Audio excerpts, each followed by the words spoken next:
పెళ్ళైనా పండగైనా వేడుక ఏదైనా పట్టుచీరల ప్రత్యేక వేదిక వారాహి సిల్క్స్. నమస్తే, వెల్కమ్ టు సుమన్ టీవీ. నేను మీ కృష్ణవేణి. శని జయంతి అమావాస్య కలిసి రావడం చాలా విశేషమైన రోజు.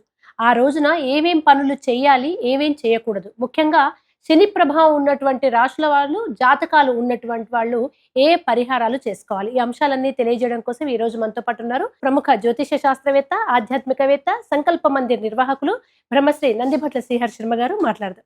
గురువు గారు నమస్కారం. వాగర్థావివ సంపృక్తౌ వాగర్థ ప్రతిపత్తయే జగతః పితరౌ వందే పార్వతీ పరమేశ్వరౌ.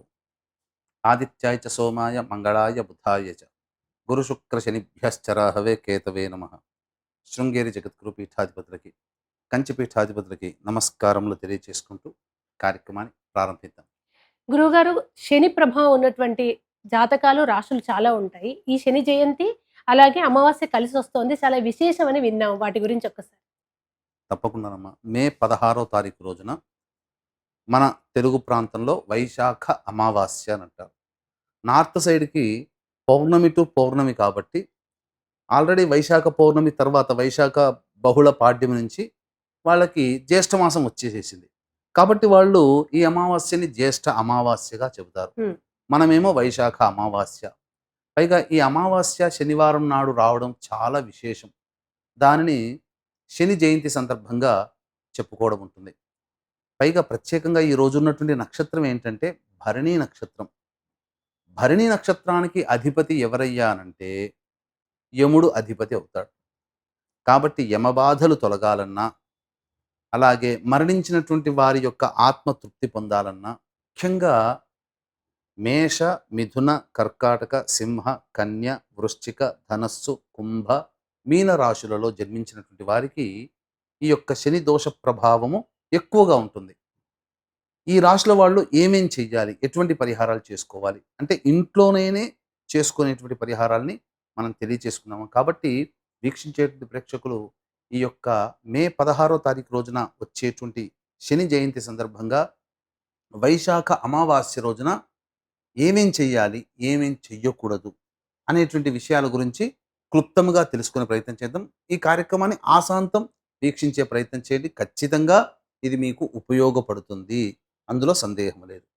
ఆ రోజున ప్రధానంగా చేయకూడనటువంటి పనులు తెలుసుకుందాం. మొదలు చేయకూడనటువంటి పనులు క్షౌరం చేసుకోకూడదు, గడ్డము గీసుకోవడం, హెయిర్స్ కటింగ్ చేసుకోవడం చేయకూడదు, గోళ్ళు తీయకూడదు. అలాగే ముఖ్యంగా నూనె, తలకి నూనె రాసుకోకూడదు. అలాగే కొంతమంది చేతులకి కాళ్ళకు కూడా రాసుకుంటారు. ఆ తైలమర్దన పనికిరాదు. ఒక్క మాటలో చెప్పాలంటే అభ్యంగన స్నానం అని అంటారు. అంటే ఏంటి, నూనె రాసుకొని స్నానం చేయకూడదు. ఇది ప్రధానంగా. తర్వాత అవకాశం ఉంటే ఈ రోజున ధూమపానము, మద్యపానము, మాంసాహార భోజనము నిషేధం. దాంపత్యం కూడా పనికిరాదు. ఇవి ఏవీ చెయ్యకూడదు. అలాగే వీలైనంత వరకు మౌన వ్రతాన్ని ఆచరించే ప్రయత్నము అందరూ చేయాలి. ఇక అన్నిటికంటే ముఖ్యంగా ఎవరిని కూడా బాధ పెట్టకూడదు.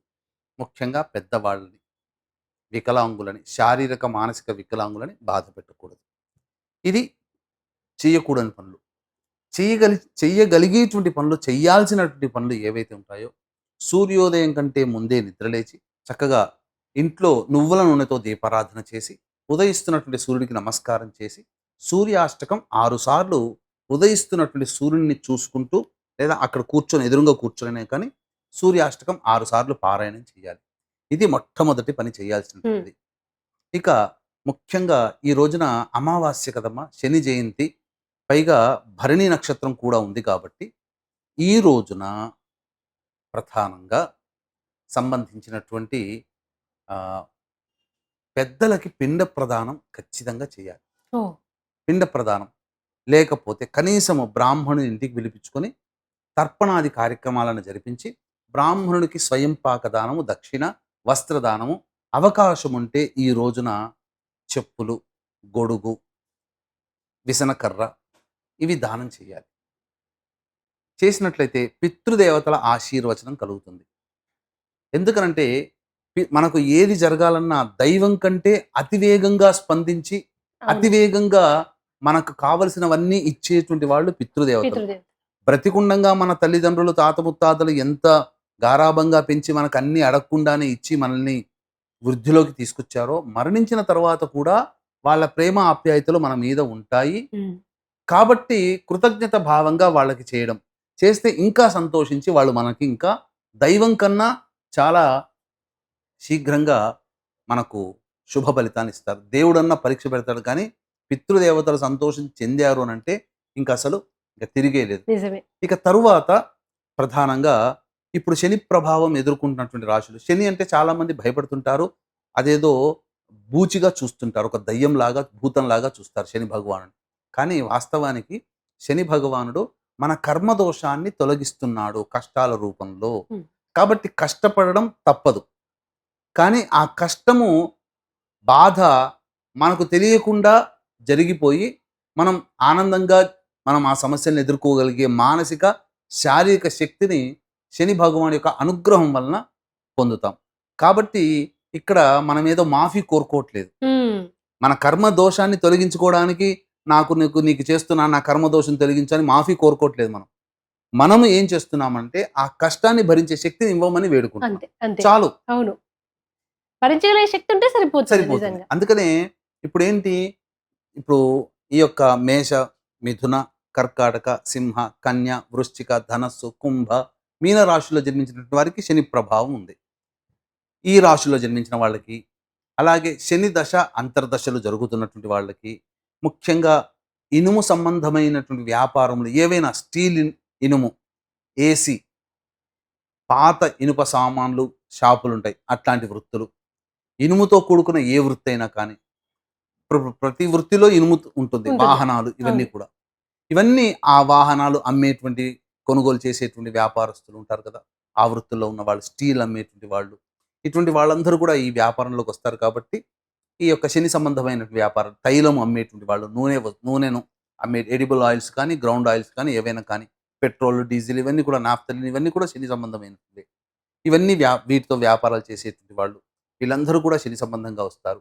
అలాగే పుష్యమి మరియు అనురాధ, ఉత్తరాభాద్ర ఈ నక్షత్రాల్లో జన్మించినటువంటి వాళ్ళు, మకర కుంభ రాశుల్లో జన్మించిన వాళ్ళు విశేషంగా. కాబట్టి వీళ్ళందరూ కూడా ప్రభావం గురవుతారు. ఇప్పుడు చెప్పినటువంటి మేష, మిథున, కర్కాటక, సింహ, కన్య, వృశ్చిక, ధనస్సు, కుంభ, మీన రాశుల్లో జన్మించిన వాళ్ళు కూడా ఈ యొక్క ప్రభావాన్ని గురవుతారు. కాబట్టి ఈ చెప్పిన రాశుల్లో జన్మించిన వారు అతి సులువుగా చేసుకునే పరిహారాలు కూడా చెప్తానమ్మా. హ్మ్. వీక్షించేటువంటి ప్రేక్షకులకు కూడా ఈ యొక్క శని జయంతి సందర్భంగా ప్రత్యేకించి మేష, మిథున, కర్కాటక, సింహ, కన్య, వృశ్చిక, ధనస్సు, కుంభ, మీన రాశుల్లో జన్మించిన వారికి శని దోష పరిహారార్థమై, ఇంతకుముందు చెప్పినటువంటి వ్యాపారస్తుల వాళ్ళకి అభివృద్ధి కోసమై మన పీఠం ఆధ్వర్యంలో మే 16వ తారీఖు రోజున సాయంకాలం 6 గంటలకి శని దోష నివారణ పూజలు, హోమాలు ప్రత్యేకంగా జరిపించడం, శనీశ్వర హోమము, అఘోర పాశుపత మంత్ర హోమము, అలాగే సుదర్శన హోమము, మృత్యుంజయ హోమము, రుద్ర హోమము, అలాగే కాళీ హోమము కూడా జరిపించి ప్రత్యేకించి శక్తిపాతము చేసినటువంటి కరుంగలి మాల, అది శని సంబంధమైనటువంటి కరుంగలి మాల. కాబట్టి ఆ కరుంగలి మాలని మీకు అందివ్వడం జరుగుతుంది. అవకాశం ఉన్నటువంటి వాళ్ళు మే 16వ తారీఖు సాయంకాలం 5 గంటల లోపల స్క్రీన్పై కనిపిస్తున్న నెంబర్కి కాంటాక్ట్ చేసి మీ గోత్రనామాలు నమోదు చేసుకోవచ్చు. ఇక ఈ రోజున చేయాల్సినటువంటి పరిహారాల గురించి తెలియజేసుకుంటే, ముఖ్యంగా ఉదయాన్నే లేచి కాలకృత్యాదులు తీర్చుకుని ఎలాగో సూర్యుడికి నమస్కారం, సూర్యాష్టకం 6 సార్లు చదువుతారు కదమ్మా. హ్మ్.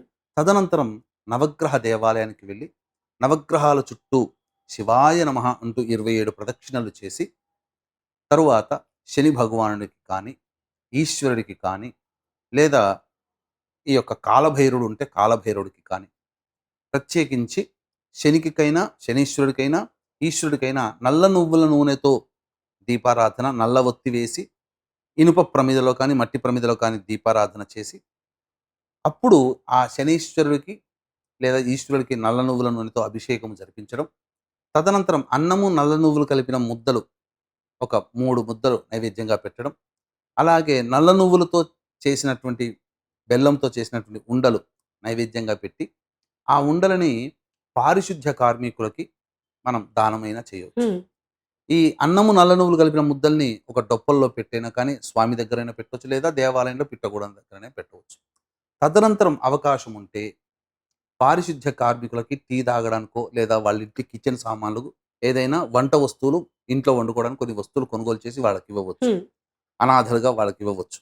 లేదు బ్రాహ్మడికి చేయాలి సంకల్పం ఉంటే దానము నల్ల నువ్వులు, నల్ల బట్ట, ఇనుప మేకు, అలాగే బాణి, ఇనుప బాణి, గళ్ళ ఉప్పు, బెల్లము, పత్తి ఇవన్నీ కూడాను దానం చేసి బ్రాహ్మడికి దక్షిణ ఇచ్చి సంకల్పం చేసుకుంటే సరిపోతుంది. ఆ! ఈ విధంగా చేయవచ్చు.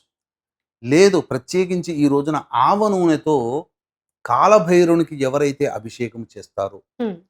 ఖచ్చితంగా ఆ కాలభైరుని యొక్క అనుగ్రహంతోనే శని దోష నివారణ కూడా జరిగిపోతుంది. ఇదంతా చేయడం చాలా విశేషం. ఈ రోజున ప్రత్యేకించి మౌనవ్రతం ఎక్కువగా ఉంటే చాలా మంచిది. శనివారము, భరణీ నక్షత్రము, అమావాస్య కలిసి రావడం చాలా అరుదుగా చెప్పవచ్చు. ఇటువంటి అవకాశాన్ని ఎవ్వరూ కూడా మిస్ చేసుకోకండి. తప్పకుండా అందరూ పాటించి ఆ స్వామి యొక్క అనుగ్రహాన్ని పొంది తరించండి. ఈ విధంగా చెప్పినటువంటి పరిహారాన్ని మీరు పాటించండి.